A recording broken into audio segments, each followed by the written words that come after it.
Hi, welcome to everyone to the Secret Art of Business. And today I have Bob Corff. Is that how you saying it? Okay, perfect. And I apologize that I had to kind of stumble there because we were just introduced as you are someone I need to talk to, and that's why we're here. And I looked you up on LinkedIn, and you're kind of an amazing person. So I could not be more thrilled that you're here. And I cannot wait to dig into your story. So if you could just really quickly tell me what you've been doing for over the last 40 years. Well, interestingly enough, I was an actor for the first 15 years of my career. I love it. And then there was an actor strike, which we're going through right now again. Oh, wow. It lasted 9 months. And I had just finished a television series, so I had a pile of money. I wasn't in trouble. I was just bored to death. And I just couldn't wait for something to happen. And somebody called me on the phone and they said, "Can you show me how to do this with my voice?" And I thought, I'm sitting around. I've studied for years. I've been on Broadway, starring in 3 different shows. You weren't just on Broadway, you were Jesus. I Jesus Christ Superstar. That is so freaking cool. And I did it for 9 months the first time. Then I took a year off. And then whenever I didn't have a job, I would just let people know I was available. And so I was always able to just work. I did over 1,000 performances of Jesus. Oh my gosh. So that was an amazing experience. I mean, that's years on stage between Star of Hair, Jesus Christ Superstar, and Grease. Those were the 3 big shows I did on Broadway. Oh my God, that's like 3 of my faves. That is so fantastic. But then you said you were in acting too. So where would we know you from? Well, I was under contract at Universal, so I did all the series back in the 70s. I started in a movie for Roger Corman. So if you go, if you look me up, you'll find all that. Okay, fair enough. Anyway, this girl came over. I showed her what to do, and she got so excited. She said, "Can we do this again tomorrow?" And I said, "Okay." I'm sending her. She came. She started sending people to me. And within like 3 weeks, I called my mother and went, "I may have a new job. I didn't know there was anything else I could do except perform." Right.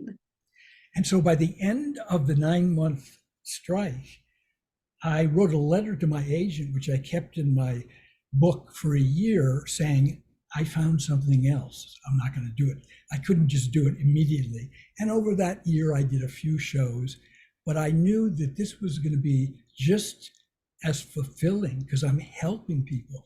That's really what good performance is. You lift their spirits, you make them feel better about being alive. Love that. And that's what I do in this format. We're helping you speak better so that you can communicate with people and get more of what you want.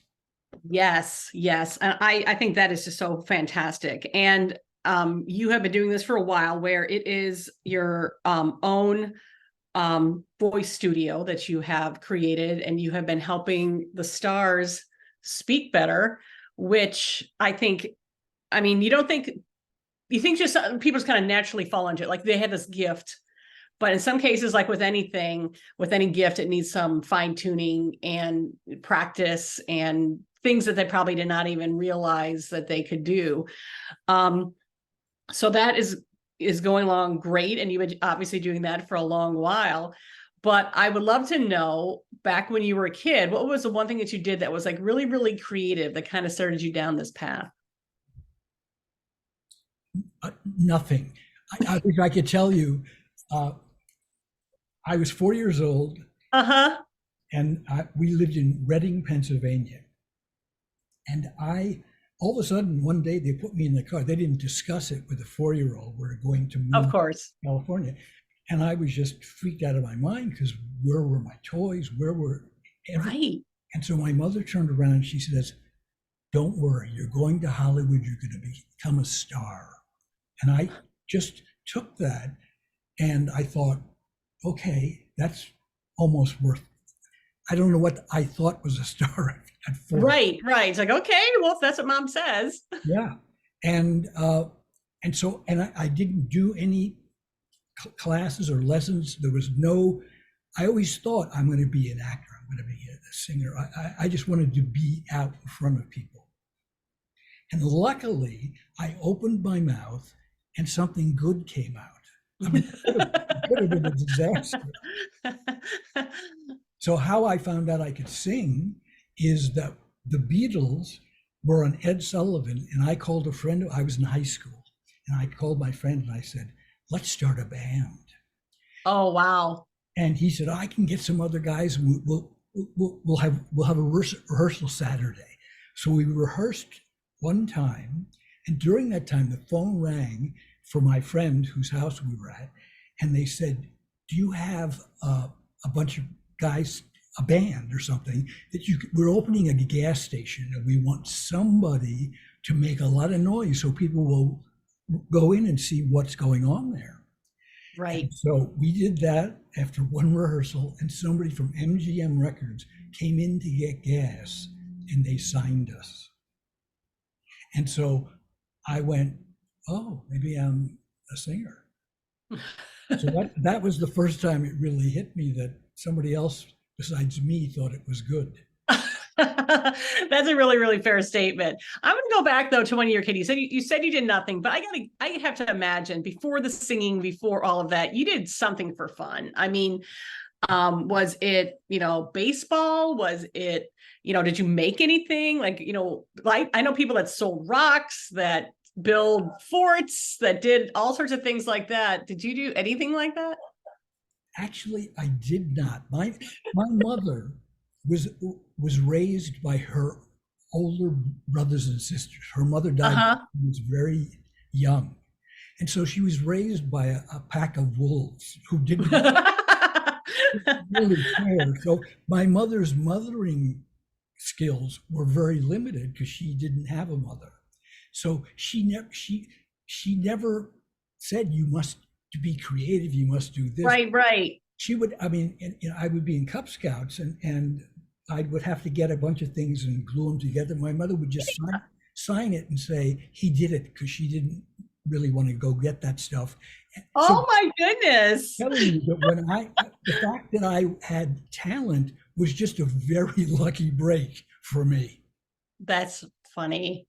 Well, then did you find that at a young age, did you start working or anything? Or, no, you were on the road to being a star, according to your mom, at 4. So I'm curious as to. She wanted me to stop crying. I think that was the main thing that made her say that. Well, she had to have seen something because she packed up and she drove all the way to California.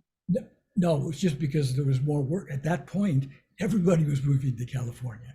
Oh, interesting. We bought a house and there was just dirt roads until they finally put the street in.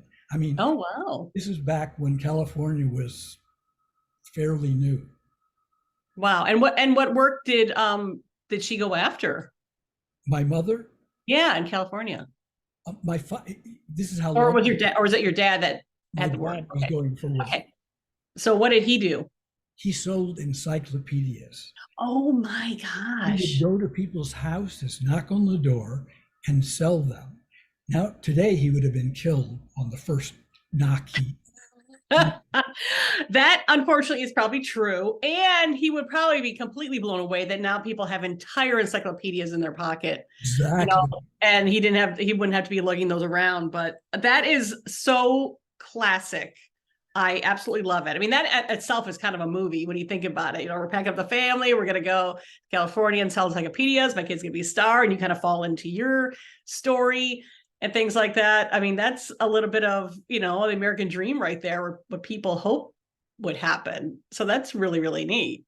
Right. Go ahead. I was going to ask you, I'm assuming you're still doing this now. You're still coaching people. Because it looked very active on your LinkedIn page. And are you doing anything else now that you have been out in California for a while, that you've worked with a lot of people? What do you do now for fun? My wife and I get to play together. We'll be married together for 40 years. Oh, that's fantastic. So I was very lucky. I was actually not that young when I got married. I was 44. And so yeah.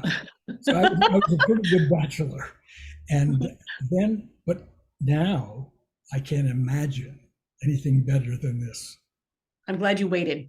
I'm glad you waited, because you probably saved yourself some money with that first and second divorce before you found her. But yeah, it's so worth waiting. So all you kids out there, no rush. Exactly, because I mean, everybody I knew was married and divorced, and yeah, I don't want to do that. Exactly. It's expensive. It's expensive and painful. So when you say you now play, so you guys do have, what do you guys do on the weekend, for fun? We go for a ride. We go just to the beach. We go to restaurants. We love watching films. And she's part of the business. Goes. My wife has her own studio, and she has her own clients. She just watched me for 10 years, and then one day she said, "I'm ready." So I gave her some terrible students to see if she could make it.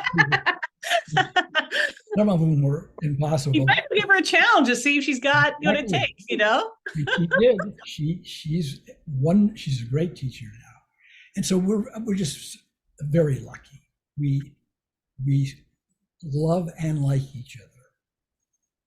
That's really, really awesome. I'm very happy for you, and like I said, for this journey and stuff like that.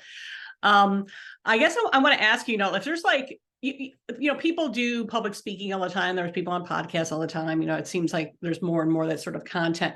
And maybe, I can direct this towards some advice you might give to somebody who's even on stage. But what is the one thing that you seem to run into that people have an issue with when it comes to their speaking voice, how they project themselves or whatever? And I don't want you to give away the store here, but I know there's got to be something that the minute somebody walks in, it's like, this is what I'm going to tell everybody first thing, because I know it's going to be a game changer for you. Well, to me, the most simple version of what it takes to be a good communicator or a good performer or good at anything you do is when your need to communicate is stronger than your need to be comfortable, you become a communicator. Oh, see, that's good. You're good. Because it's like I got nervous going on stage, of course. And but nerves is part of the deal. I used to say, okay, now let's see. I go out there, I act, I'm scared I'm going to forget the words, all the crazy things that fly through people's minds. And then at the end, they're going to applaud and I'll feel really good. And then they give me money. That's the job. The best. That's the best right there. I really, really love that. And thank you for that little tidbits. Like I said, it's great to have at least one takeaway when I have, such a master here and I have a few moments of your time. But I really appreciate your time doing this. I think if anything is going to help people in a lot of ways, some of which, I work a lot with my company is a staffing company, and I help people that are in the creative space. And I always run into people who are actors or who are painters and really that fine art thing. And I try and help them understand there could be something else in there that you can tap into that's going to turn into this great career. And you've done exactly that. So the fact that you have shared that, I think, is going to be so incredibly helpful to the people listening to this podcast. So I really, really appreciate that. I can give you some more of the things. Please, if you have the time, I would love it. The most important thing to be a good speaker is to know how to breathe. Oh, that is good. And what happens is that, I've been doing this a long time, but since COVID, almost nobody knows how to breathe anymore. The fear locked people up. They're breathing the opposite of the way the body is supposed to go. That's interesting. And yet they're still getting enough oxygen to not drop dead, but it's really ineffective. It's like they're talking on the fumes, they're flowing out whatever's coming out, that's all they got. And they don't understand that to be a great athlete or a great artist or a great communicator, you have to work on your instrument. You have to make an instrument that you just don't hope it in. You have to work it. I love it. The best performers, the best athletes are the ones that get there before everybody else and start practicing, do the game, and then stay later working on their game even more. So you have to know what the game is and what you want to do. And then you do it. So basically breathing. So yeah, that's a great observation, because I think for the first time for a lot of people, they got really conscious of their breathing, during that time, because you're either breathing into a mask or you're around other people and you're like, oh my God, don't breathe on me. Don't get so close. Exactly. So it was really like the first time we actually really thought about that. Or, if you got COVID, God forbid, and then you couldn't breathe. So yeah, it was a game changer, I think, for everybody I think maybe for the first time that this is an involuntary thing that we do that actually I'm going to really start paying attention to. But then to remind us that is what it is that makes for good speakers, and that projection and that relaxation and all that sort of stuff. Good. Except for stuff, you were speaking beautifully, except for the last word you sort of drooled out. But you have a good instrument. You're doing a lot of things. Yeah, but clearly I need work. So I appreciate you pointing that out, because I think with most people too, they get really self-conscious of how they sound and things like that. And I, of course, hear myself on the podcast, and after a while you kind of get used to it. But no, I'm always looking to kind of perfect that, my instrument as well. So I appreciate that. Especially for Americans, the last word is usually the punchline. So if I go, let's go to the store. The store is what we're talking. Go store. The words that Americans stress are the ones that Tarzan would say. Oh my God, that's gonna make me so self-conscious. No. I'll show you.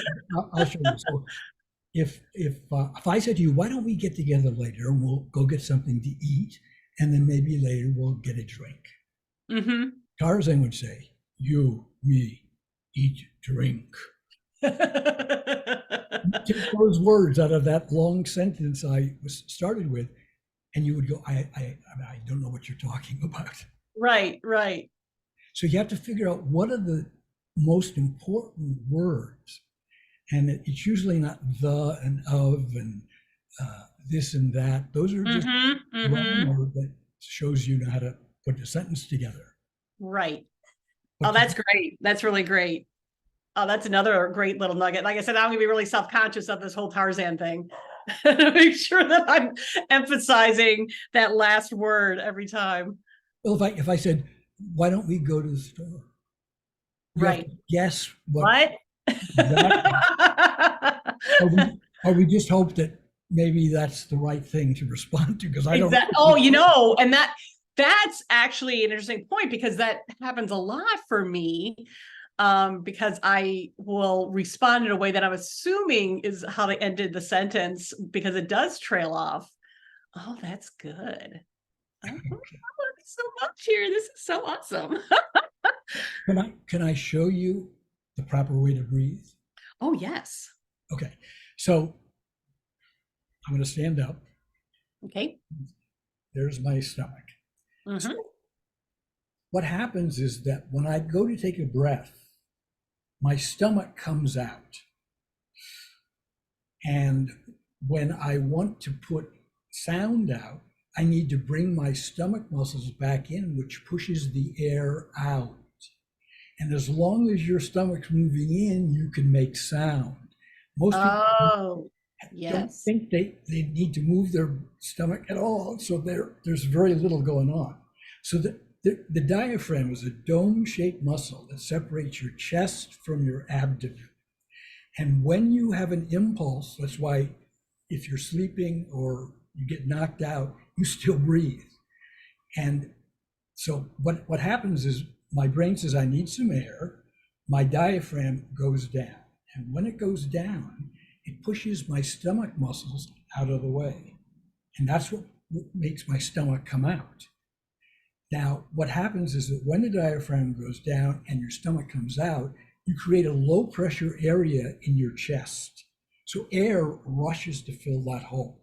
Mm-hmm. Mm-hmm. So now you got air in there, and muscles want to go back to their resting state. So what happens is some muscles go, I'm going home. And they start slowly to move back in, which pushes your diaphragm back up, pushes the air through your lungs, and then you articulate with your mouth, lips, and tongue. Oh, that's really good. So that's really good. It's good, but most people have to take at least a few weeks to get. It feels like I'm giving them bad information. I'm telling them, and the best way to know perfect breathing is think of a baby lying on its back. Mm-hmm. And the tummy comes out, that little tummy goes back in, they can open their mouth and scream all right. For a long time, and they got lungs for days. And they don't get laryngitis because they're doing it correctly. No, that's really great. And I love that because if anything, and I love that you kind of demonstrated that because that way people can practice that because it is, like you said, it's a learned thing. You're not just going to, it's going to probably feel weird. And it feels backwards to them. Yeah. We get used to, people are like take a deep breath and automatically their chest comes out, and that's not right. When your shoulders go up, that's a fear breath. If we're together in a line action, both of us are going to go, and it gives you a little bit of air for a quick burst of speed. So yes. It's a panic breath. And most people are sort of living in that panic breath. You need to let it go all the way down, and then as you get better at bringing the stomach muscles in, you can go longer and longer and longer and be strong till the end. I love it. That is some excellent advice for many of the people listening here, and for myself too, because I'm going to start utilizing that as well. I just did a presentation yesterday about the whole concept behind the secret art of business, and I'm exhausted. And I probably wasn't breathing right is what I'm thinking. Just, working my body so hard for an hour. And I could have been doing it differently. So what happens is that you need to build up stamina. I mean, when I usually have a talk to give, I will start vocal exercises I do every day because it makes me feel better. I mean, just for that, I would do it. There was no other good reason. But I start to do it 2 or 3 times a day if I'm going to do a workshop or something. Because if your body is not used to doing a long hour full force, your body goes, no, we have to stop now. We're done. These are different muscles I'm using right now. That's actually an interesting point. I didn't think about it like that. So yes. You need to build up stamina. And that's why, when you do a Broadway show, you rehearse for two weeks on a limited thing, but usually 4 weeks or 8 weeks, and you're working 8 hours a day. When the show opens, you only have to do it once a night. So it's like, it's easy. That's actually, that is so true and spot on. I love it. I mean, thank you for that. Like I said, that's going to help so many people. And thank you for sharing your story. It's such a great story. It really, really is. I love that. Like I said, it's just like this little adventure that, maybe it could be its own little play or TV show or something. Content is everywhere. It's really, really fun. I will ask you this, because you were in theater and there's always great theater stories.